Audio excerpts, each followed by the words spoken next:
क्या नाम हुआ आपका? उमेश नेपाली। उमेश नेपाली। हजुर। कहाँ घर हुआ आपका? हेटौडा पतम पोखरी सिंपानी मकवानपुर जिला पश्चिम। इधर मैं देख रहा हूँ आप इधर घूमते हुए जा रहे हैं। इधर क्या हुआ, क्या दिक्कत है आपको? कहाँ से आ रहे हैं आप? झापा जिला। झापा से उधर घूमते हुए आ रहे हैं? हजुर। बिरता मोड र बिरता बजार। उधर क्या करने गए थे? म अंडरग्राउंड रैपर गीत संगीत। गीत संगीत करने गए थे। हजुर। उधर से फिर आपको क्यों, कैसे उधर प्रॉब्लम में फंस गए? दोस्तों, ये भाई मुझे रास्ते में मिले थे भोकराहा चिरौली चौक से पूरब नहर के पास, जो कि बैग को कंधा पर लटकाए पैदल चल रहे थे। मैंने रोककर पूछा तो उन्होंने बताया कि वो हेटौडा मकवानपुर के रहने वाले हैं। गीत संगीत और घूमने फिरने के काम से झापा गए थे। प्रॉब्लम में फंसने की वजह से उनको पैदल घर जाना पड़ रहा है।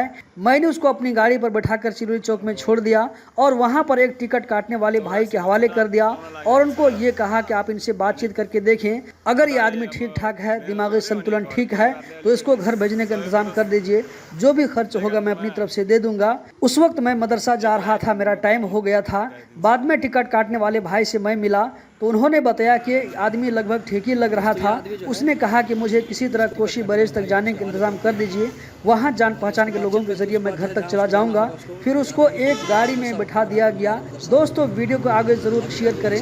हो सकता है कि उसके घर वाले इसको ढूंढ रहे होंगे और इस तक जो है पहुँचने को रास्ता मिल सके। इंसानियत के नाते जो मुझसे हो सका हमने मदद कर दी, क्योंकि हमारा मजहब भी हमें इंसान की खिदमत करना सिखाता है।